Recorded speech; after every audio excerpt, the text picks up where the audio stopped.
Oh my God. Kind of a sad can crack, which is the end of the road. Which is a bummer. Well, You know I what? know. That's I kind will of how I say feel. I is heard that can better crack. can cracks from Gatorades in the press box than that can crack right there. Which, by the Yeah. way, we can start the show with that. We got to vote. Because you and I got into a little squabble in the press box at the national championship. So over. we are serious professionals covering the most important college football game played in like the last 10 years. And what are we talking about as we're sitting in the press box? Gatorade in a can.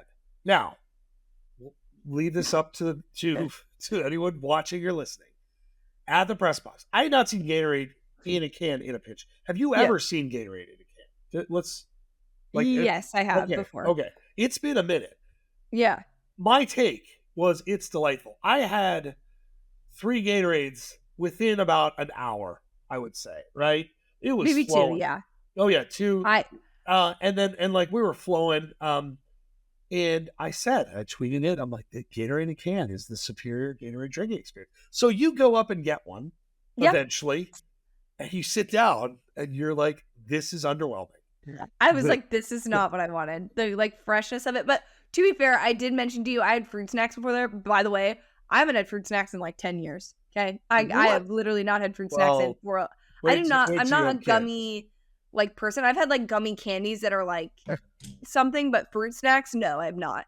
Okay. And so I grabbed fruit snacks because I was starving. So I got fruit snacks and then I had the Gatorade. So I think that messed with the flavor, but it just wasn't it wasn't like the, oh my God thing that you were posting on Twitter. And so I kind of called you out and I was like, I don't like think this is it. So the two of us are sitting in the press box and you're like, no, you're crazy. I'm like, no, I really think it's not that good. And you're like, I think you're just trying to troll me. Like, I don't think, and like, mind you, there is still 2 hours, 3 hours before the game starts. So don't worry. We weren't distracted during any of that because we get to the field 8 hours early. So don't worry. Okay. We were not doing our jobs and focusing on Gatorade, but it was hilarious that it just is so indicative to this show where like you obviously have said orange Gatorade your favorite. I think lemon lime is the best. We disagree on the first best 2 flavor of Gatorade. I did cover the gauntlet of flavors. I got fruit punch in there as well. Yeah, I only had one. So yes. And didn't finish it. So perfect entry point to the season being over. Lots of national championship tidbits to unpack. Yes. Getting to the game, vibes of the game, you getting sick. Yeah. Not at the game. Missing half the time there because I was sick. Yeah. So, I mean, all of it. Indiana doing the goddamn thing. Miami putting up a hell of a fight. I don't know. The floor, where do you want to start? Let's start with the game and then we can work our way backwards to just the weekend in general. And then also just some off-season stuff. We will cover the transfer portal stuff that is happening. And just like the chaos that is what is next for the sport. And when we might know that. I don't think it's going to be the end of this week like we thought. But I'll start with the game because I think one thing that is interesting is that of course we made like a lot out of Indiana being this like, wow, greatest, turnaround of a program, greatest, season, all of these things. And I think the vibe going into the game was certainly that it was kind of going to be Indiana. For a lot of people, it felt like, okay, this might be a blowout like we've seen before. We've also been to the last couple of national championships and there really have not been close games. Like we have not had a 1-possession game and, it coming down to the wire in quite some time in the national championship. And that's been hard for the playoff, whereas like, the semifinals are the better games or like, the expanded playoff, again, having some of those games be good, but kind of some of them being really lopsided. It hasn't been great. So I think going into it, a lot of us were thinking this was going to be Indiana's sort of going to run away with it. And I know as we got closer, a lot of people were like, hey, maybe Miami, maybe. But I think the narrative was like, look, this team is undefeated for a reason. They've been blowing people out in the college football playoff before this. Sure, Miami has put up a great fight. They've played really great games against some really great teams, but it's all about Indiana. And I think it was fun to have it be a bit more exciting. Like, obviously, Indiana was in control the whole time, but there were moments where it was like, this could be they bent, but they didn't break. And it was like, this could be the breaking point for them. including the final drive for Miami. But I would say that part was really fun. Also, just like the quotes from this weekend were better than most national championship quotes. And I don't know if that's just because of Kurt Signetti, but even just like the idea of like, everybody loves the human aspect story of this. Yes. And we got all the warm and fuzzies of the Indiana team and Fernando, his family. I mean, just amazing stories and wonderful, heartwarming things. And you have Kurt Signetti being like, you don't bring milk and cookies to a war. Like, it was just so funny that he was like, stop trying to make all that happen. Like, let this be about football. And the football game was great. So that is my long-winded way of saying, yeah, I actually really enjoyed the narratives around both of these teams. And I know I really, dug in on Indiana there, but Miami deserves credit and Mario Cristobal deserves credit. And, the turnaround of that program does need to be acknowledged, and the difficulties that it takes to bring a blue blood back in this era of college football is not as easy as people may think, because there's so much that has changed. And so it is important to acknowledge that. I'll take the Miami side. First off, the vibe at this football game was unbelievable. Yes. Probably the coolest vibe, and the warm-ups with all the Mark Cubans, the Ed Reeds, all the Miami folks. You could feel it. Like, I had chills, and I've had that before, right? Say, it's like those really, really good Alabama teams, LSU. I don't think I've ever felt that hyped before a football game. Like, electric, just electric. Both fan bases just like happy to be there. That's the other part, is that like we've experienced at least one team who's either been there or just feels like they like, I don't know, just turn their nose up at the whole thing and don't realize the pageantry of it. And this felt like two fan bases so excited to be there. Sidelines, everybody's just ecstatic for the game and just happy and excited for a good football game, and it was amazing. And then I'll hit on the Miami side, because I think writing about Indiana and Media Day was really fun, because the Signetti and Mendoza dynamic is so cool. They're so different. Didn't exist like a year ago. Certainly none of it exists. It's crazy, 3 years ago.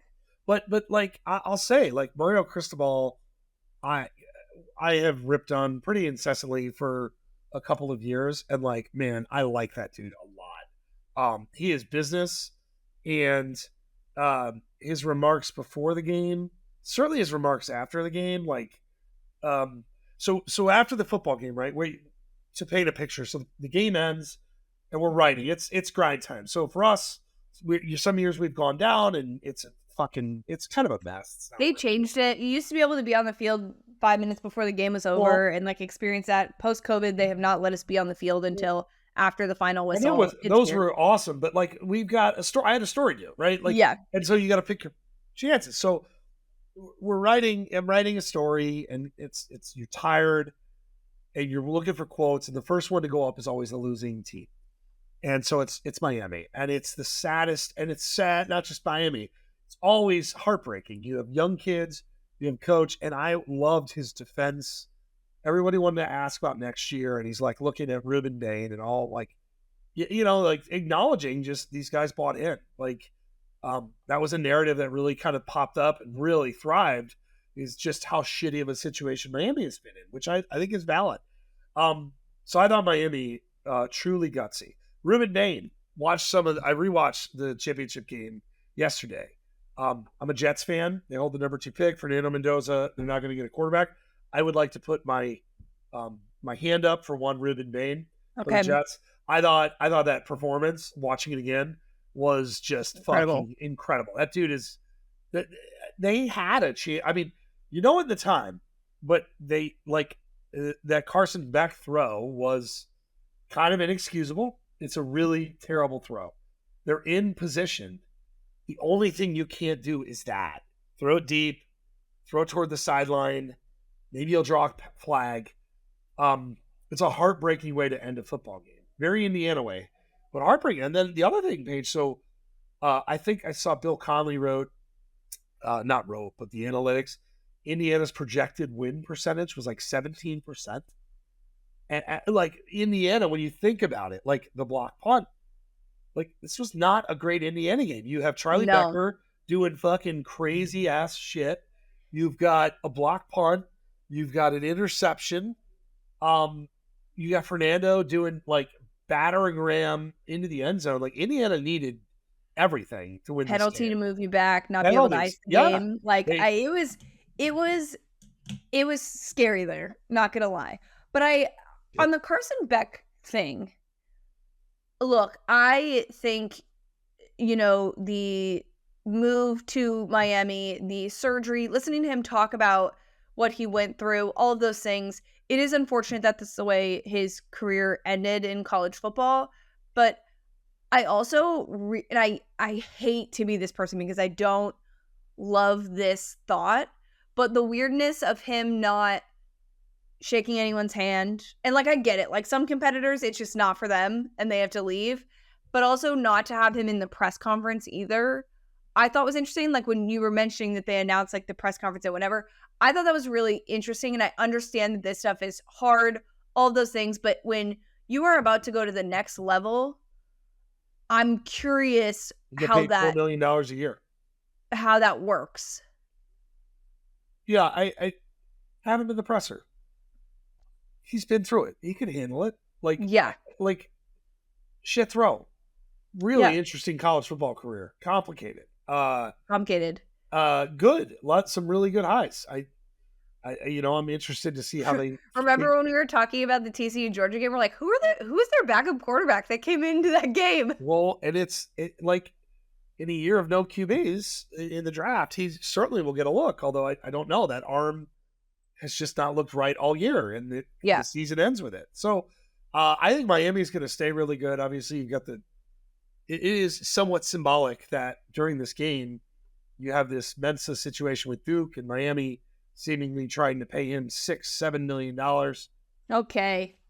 That was so bad. That was so bad that we both just did it. Also, wait, do I have it near me?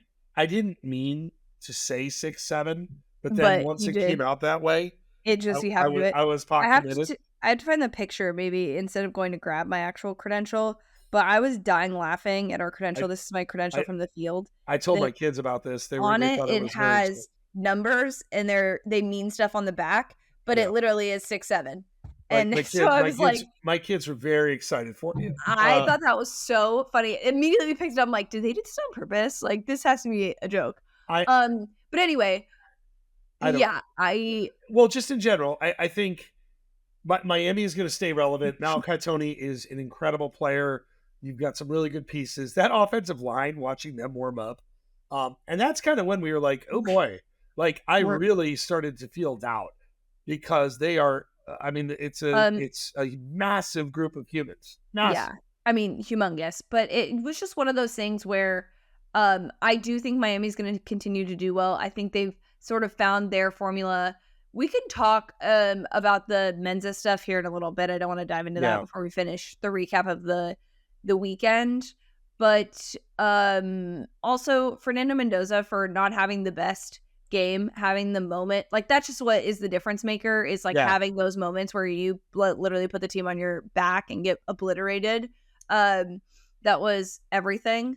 Do you think he's I had an interesting thought yesterday on him, and I forget who put it on Twitter, but I was engaging. It was great, interesting back and forth.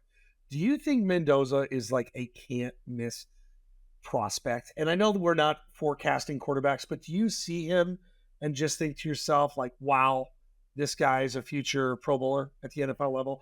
Like, because I struggle with that. So, okay, I think there's a difference between, like, the skill set being there and, like, all of that, which he has the skill set, I think.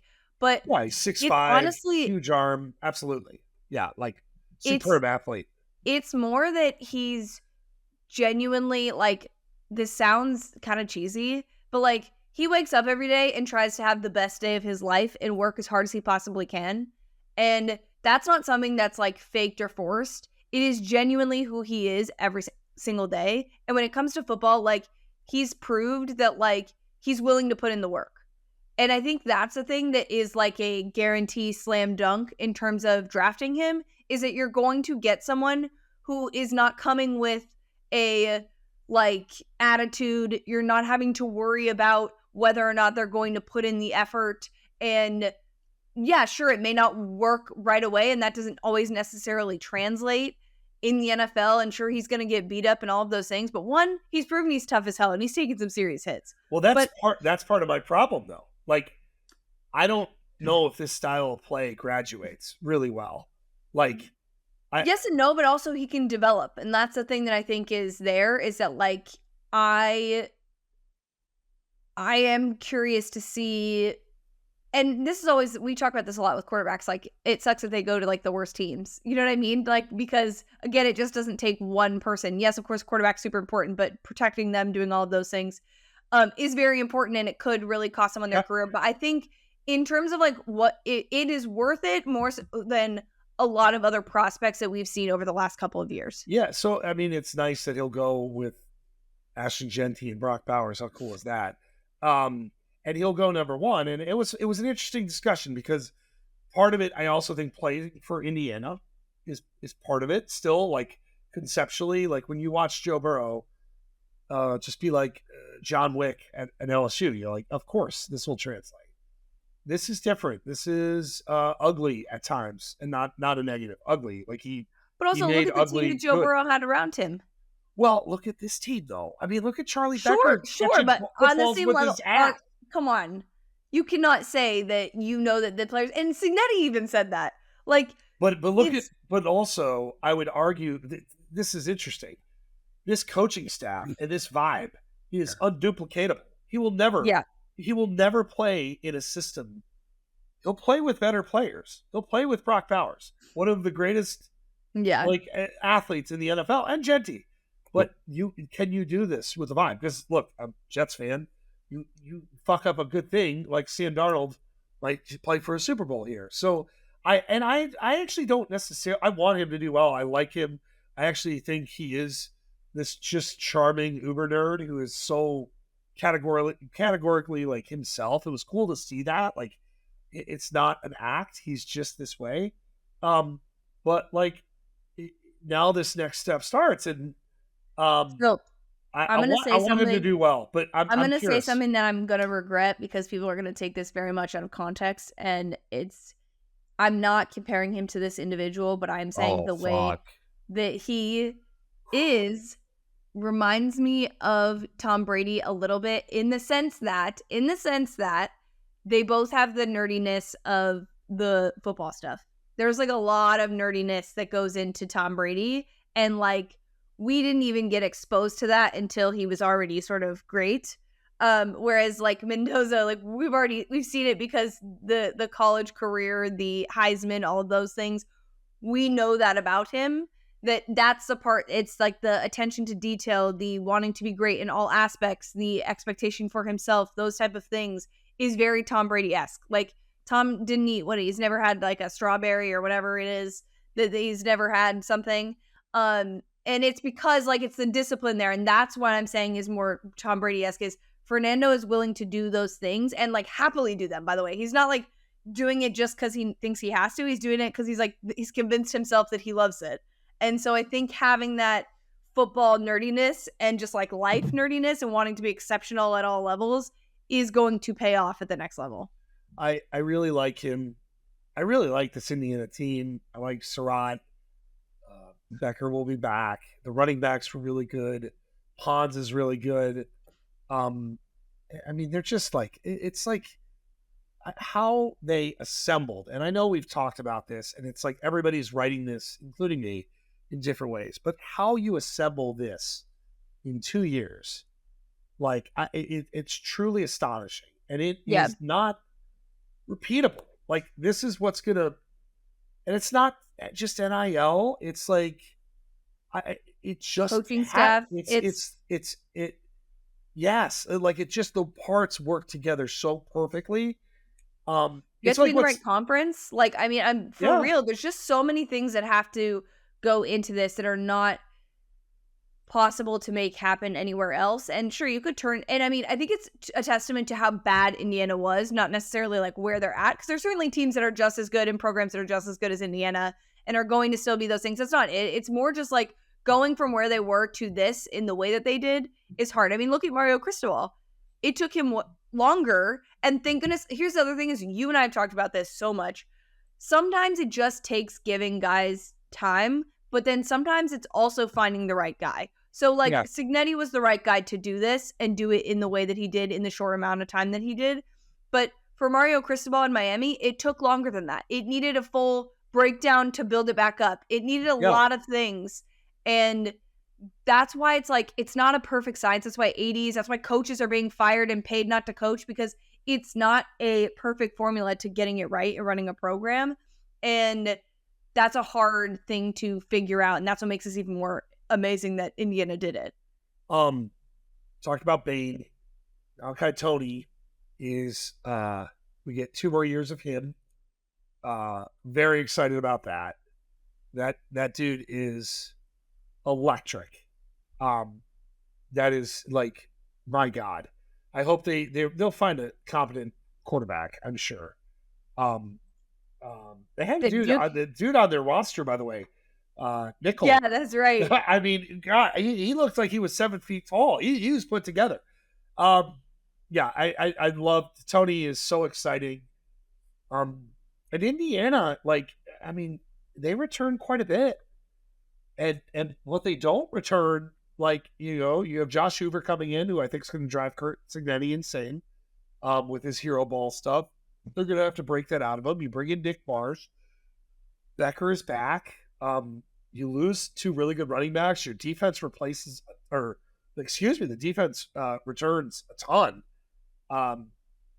Indiana is going to be hugely relevant next year. Yes. And a really good chance of being in a similar position.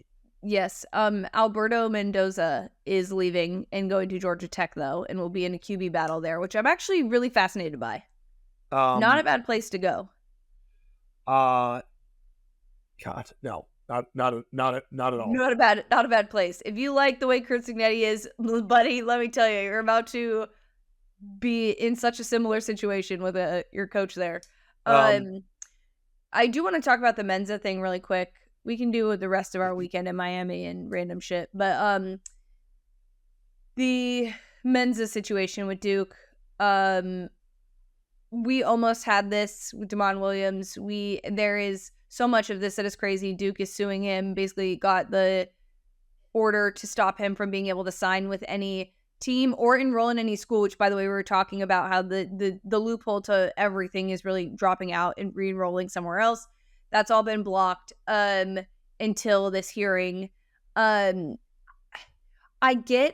don't know, like, it's a catch-22 really, in the sense of, like, you don't want to go through this and have, you know, a quarterback on your roster that doesn't want to be there and has all this ugliness. But at the same time, like, these kids have to be, if you are signing paperwork that says you want to stay, this is why, like, the whole deal, the whole signing things that are, you know, what are the rev share agreements and all that is, like, complete bullshit. Like, we need to actually have contracts. We need to actually, like, just treat this for what it is, and like the pro sport world, and stop pretending that this is anything but that.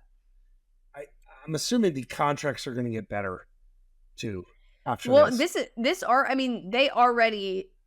is better than and people have learned for sure. And again, that's the other part of this, though, is that, like, the other flip side of this is I understand for some of these guys why this calendar and when these contracts need to be signed by is causing an issue. And I know that we were talking about how the portal closed last week, and that was just to enter your name. It wasn't to sign with anyone. You could still sign. There's still people that could go into spring and sign because their name is in the portal and take their name out of the portal. I wonder when the actual deadline is, but I don't think it's until, like, right before summer ends. I think it doesn't matter until the next semester. So, like, there's just a lot of this that needs to be worked out. And, like, to your point, things will get better in terms of contracts and wording, and they will really not be able to get out of this. But at the same time, that's not fair because of the situation that these guys could be put in, where they're stuck for a year with a school they don't want to be at. I should know this, but obviously you've got Indiana guys going in the portal post championship. Yeah. You've got, you know, so, like, the rules are a little bit different depending on, I guess, when your season ends. Yeah, they have until the end of this week. Got it.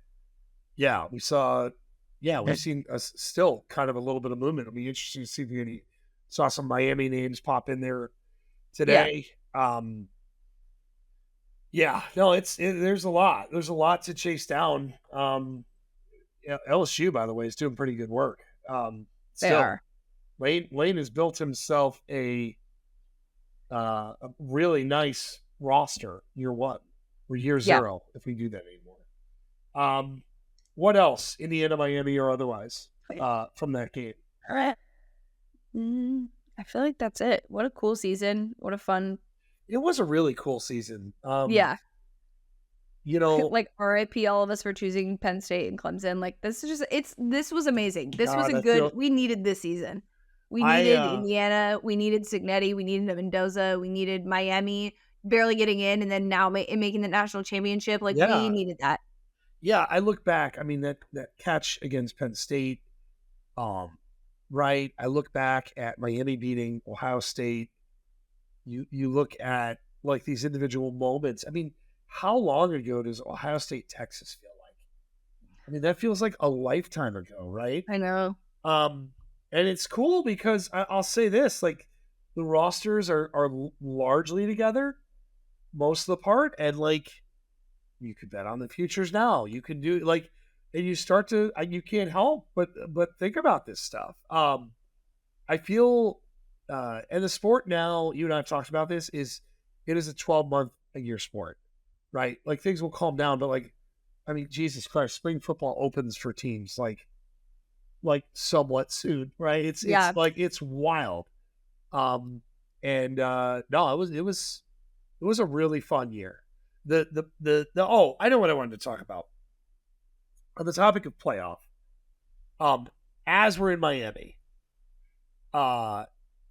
they're trying to decide a playoff format. Yeah. And I really don't like the general vibe that is being given. And when I say we're talking about the Big Ten, we're talking about the SEC. The Big Ten wants to move it's their choice to 24 teams. The SEC would like to move to 16. They have a deadline essentially like that cannot be moved. It is wild that it's the 23rd, correct? Yes, it's basically a full year before because next year's game is going to be later, which is stupid too. So, what do you think? I hate this. I hate everything about this. 12 actually kind of works. I'd be okay with 16 because you could get rid of the buys, which frankly I don't love, and just have the flow of it stay the same. Yeah. Do you have a lead on this either way? I would rather 16. That I feel like would be better, but I feel like if we're going to just do this for 2 years and then change it again, then let's just get to the point. But I also think like we need to let like again of the circumstance with like Miami, the ACC, and all of that, like the qualifiers. Like this was a good lesson this last year with the 12 team, and I'm like I feel like it's appropriate to go to 16 and evaluate what we're not thinking about in terms of how this shakes out, because that was part of the thing is like we think we know how this can all shake out and how it would perfectly work, and I think you don't really know until you try it. And I think of course we know it's going to expand regardless. I don't think it stays at 12. And I think 16 is a good grouping. Like you said, we don't need buys. I think people want more meaningful football, and if you have those games start the same weekend as bowl games, then it's going to be every weekend there's something that's a playoff game and a game that matters. And full disclosure, like the numbers on these playoff games were incredible in terms of viewership. So like it flows with the money part of it, which is the main factor in all of this. Yeah, I think going to 24 feels troubling. Like we're not looking out for the best direction, and we got to get a handle on the calendar. Hey, you and I would have our teams in. You know, it would be exciting. Well, I mean, yes, we would have our teams in.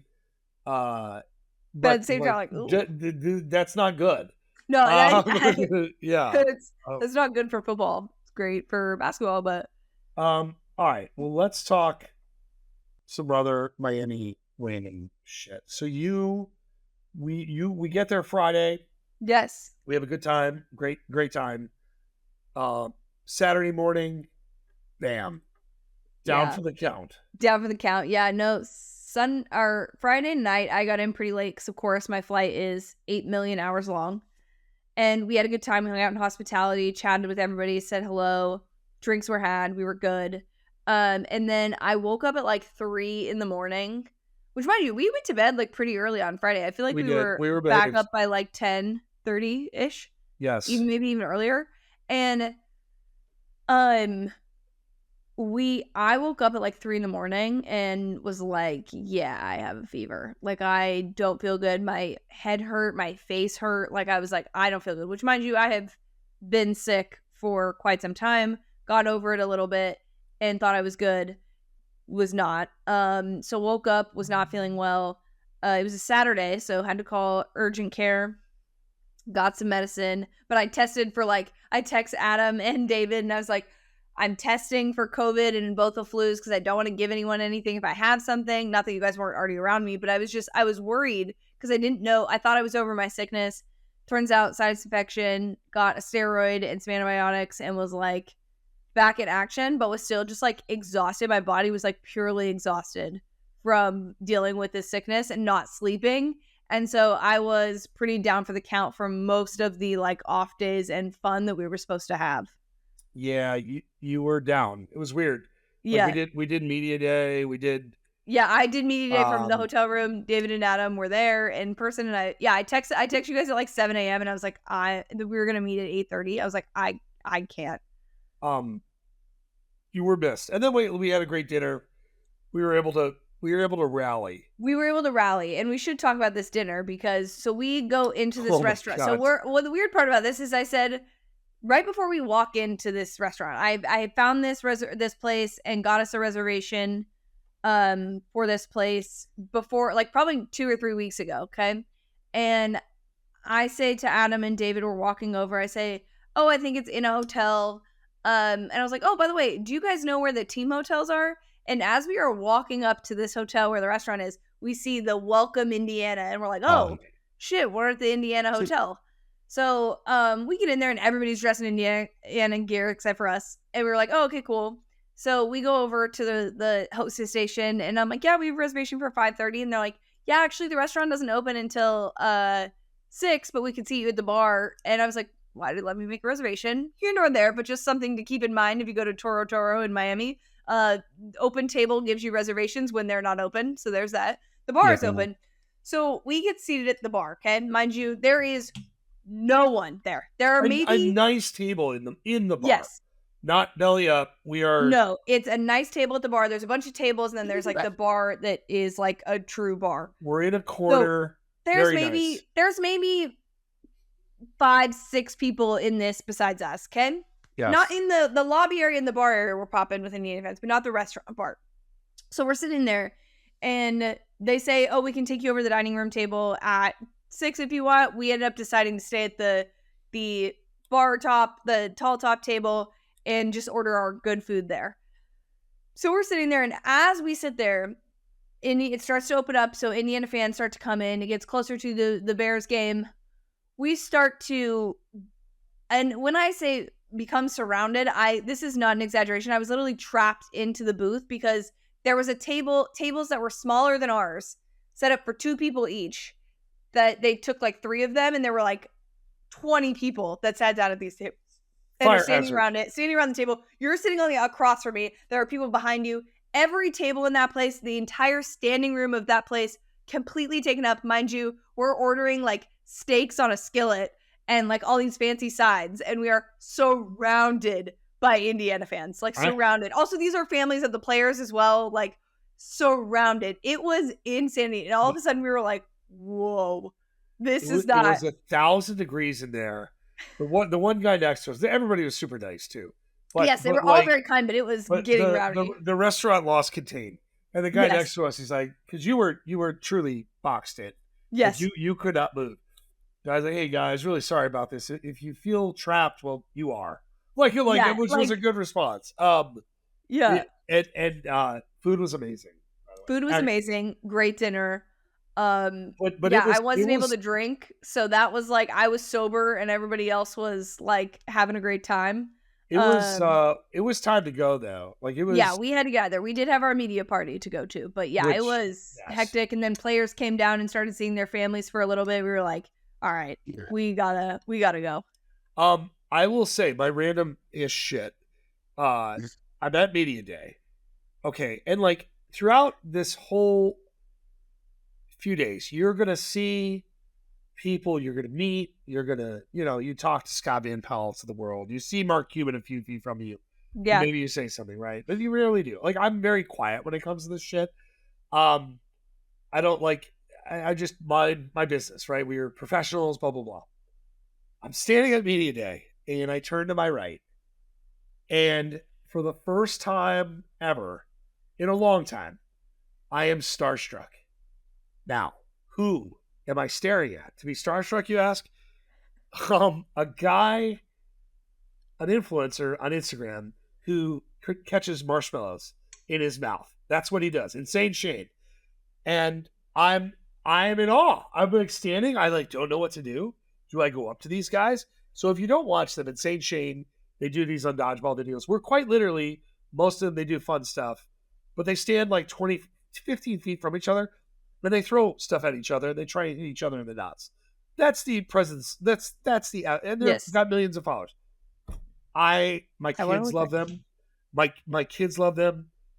We watch them every night, literally. So I go up to Shane, and I go up to two other brothers, one of which goes by Fat Stafford and Medium Stafford. And I'm like, guys, I don't normally do this, but I just want to say I love your By the way, they have 2.22 million followers on YouTube. I just wanted to say that so that you guys can understand. Kramer's underselling the influence of this. If you've never heard of them, they're like very, very popular, especially amongst your children.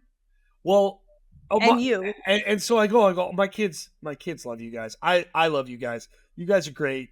You keep it fun. They actually like bring their faith into it. It's actually very wholesome. Well, we're hitting each other in the nuts. It's like very fun, light, wholesome content. Did you watch the Tim Tebow video? I'm sorry, I'm seeing it. Yes. Okay. Oh yeah. No, their content at the Natty was good. And so I like talked to them. They couldn't have been nicer. Well, what's funny about this? I run into these guys every fucking where I went. Like everywhere I went. Yeah. The gym twice. Like we're the only people in the gym. Hospitality, elevators. Like it was great, and they couldn't have been nicer. And I took a picture. Of course, took a couple, and like I sent it to my wife. I'm like, hey, show this to Jack. Show this to her son. He calls me. He's like, oh my god, this is unbelievable. Did you? What? Can we get their phone? Can we hang out with them? I'm like, no, we can't. But I feel like I did hang out with them in the gym. I have a great picture of them, and it was great. So I was starstruck by guys that hit each other in the balls with like the last video. Yes. We debriefed on it. Man, like he threw a pumpkin pie at the guy's nuts, and it hit it hard. It looked terrible. And he goes, "Oh, dude, it's so bad."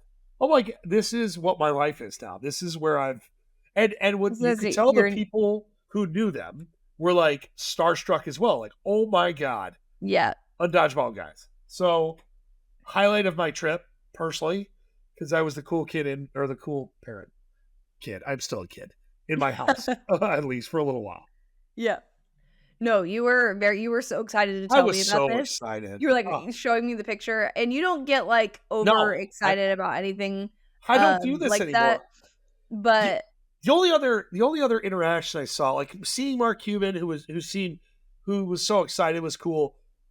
I've not had great interactions with Urban Meyer. I think I've talked about it here. One of the few coaches who I've talked to, which like the vibes weren't great. However, standing a few feet from him and Tebow, reconnecting, like, and I was like in awe of it. Like, felt like a piece of college football history. Like that was a neat interaction. Yeah, wait, we're forgetting one of the biggest things that happened on the sideline, or almost happened. Is you almost got taken out by AJ Hawk. Oh, yeah. And I was dying. So we're walking. We have like 30 seconds to get off the field. So we're like trying to bullet for it because we just don't want to be like shooed out. So we're trying to get to the entrance where you can easily get to the press box. And we're walking, and AJ is walking forward and like kind of looking this direction. And you're looking to this side, and he's kind of looking at the same thing you are. And you guys both, you didn't like hit, but you like both it was close. brushed chests and like rotated. And I was like, oh my God, you almost just got taken out by AJ Hawk. And I was like, that would have hurt if he didn't catch that. And he like grabbed you and was like, oh, sorry, man. Like, it was so funny. I was like, I wish, and like the person who was with us as well was like a little too far back to see what happened. And I was like, I just wish that I had that on camera because it was in your face afterwards was just like, geez, okay, that could have been. That could have been crazy. I had my head on my ass. I was so distracted on the sideline. There were so many. Because we were also just trying to get off and then like looking at everything, and we were checking in with like that area on the sideline had like a bunch of like celebrities and the old Miami players and all kinds of things. And also you're just watching out for like the cameras and the cords and the cranes and all the crazy stuff that was on the field. So yeah, no, that was a really funny part of it. I almost got, it would have been bad. I said, I was like, I wouldn't have gone down. No, but it would have been like, it would have been unpleasant. It would have been not great. Hawk he looks like he could still play. Yeah. Like he does. He is put together. Like it would not have been great. Yeah. No, but seeing Tebow was cool. Urban. Scott Van Pelt, we had a good moment. We had a cool moment. He's so nice. He's so nice. He's also so tall. Well, that's what I'm getting at. Like, my biggest takeaway is I was like looking up at God. It was like, how tall is he? I think he's got to be like he's got to be a full 6'6", like at least maybe taller. Because I felt extremely small. It was good to connect with him. He's 6'6", which is crazy to me because my brother is 6'8". How did I feel like Scott was so much taller than that? Well, we were like right on top of each other too because there's nowhere to talk. Yeah, I was like standing right next to him. I was like, that was cool. Yeah, it was like I said, the vibe before the game, unbelievable. Watch the guy get hit in the head. So, one of the scariest things about being at a football game, head on a swivel if you're ever on the sideline. When the specialists warm up first, right? Kickers are kicking, punters are punting. It is always chaos, right? It is all. I remember Mac Wilson for Alabama, who was a great linebacker, was their backup punter, and you'd be in there before games. He'd be kicking balls. He was a good punter, linebacker, but balls were spraying all over the place.